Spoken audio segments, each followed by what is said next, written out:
Okay, my second tip that literally saves my clients hundreds of dollars every single year. And that is, you need to go to your energy providers, your insurance providers, and your communications providers and find out if you are getting the best deal. If you haven't done this for 2 or 3 years, you can be absolutely certain that you will be able to save yourself hundreds of dollars by shopping around. Now, I had a client the other day that said to me, yeah, Phil, of course, that's the lazy tax. The lazy tax is when we just say, oh no, we'll let it roll over. Every year we'll just pay it, instead of actually going and doing your homework and finding out if you can do better. And the chances are you can. At the beginning of every single year, I sit down with all of my coaching clients and we go through a thorough process of looking at their budget, adjusting, what they've got in each of their jars, adjusting how much they're allowing for each expense. And then I say to them, make sure you go and speak to your energy providers, your insurance providers, and your communications providers, and make sure that you're on the best deal possible.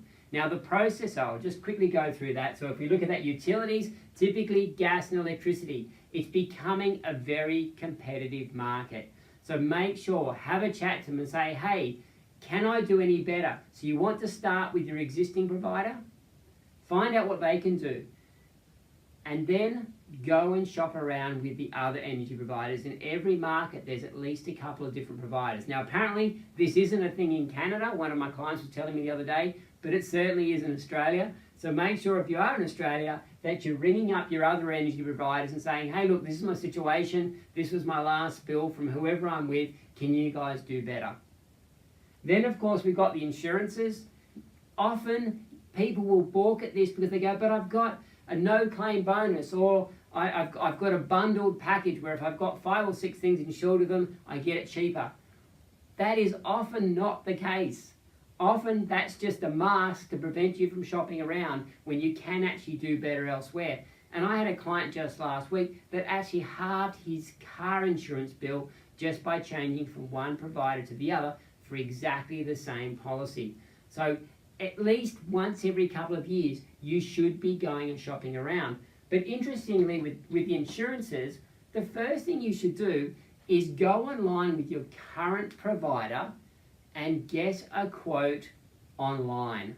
So don't speak to anyone, just go and use one of their online calculators, and if you've got your last policy with you, you will often find that what they're offering new clients online is cheaper than what they're asking you to pay this year.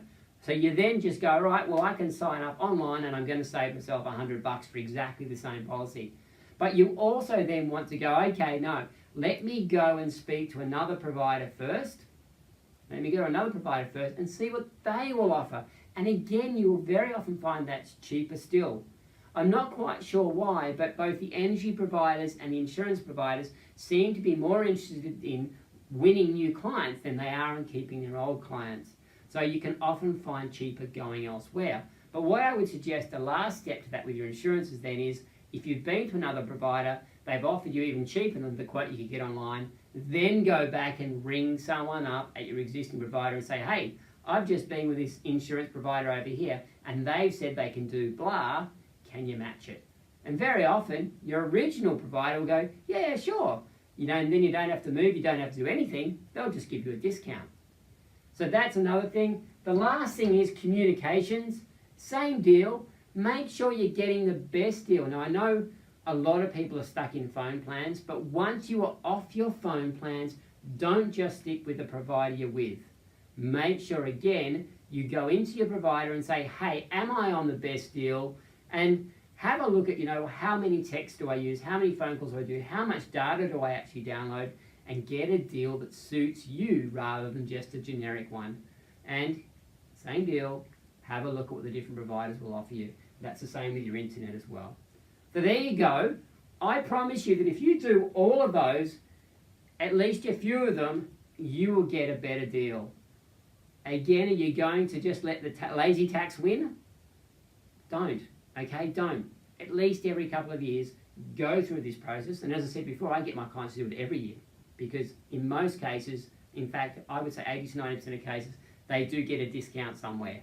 So it's worth doing, it's worth the time. I had a client just 2 weeks ago now who has literally saved himself $4,000 across the next 12 months by going through this process.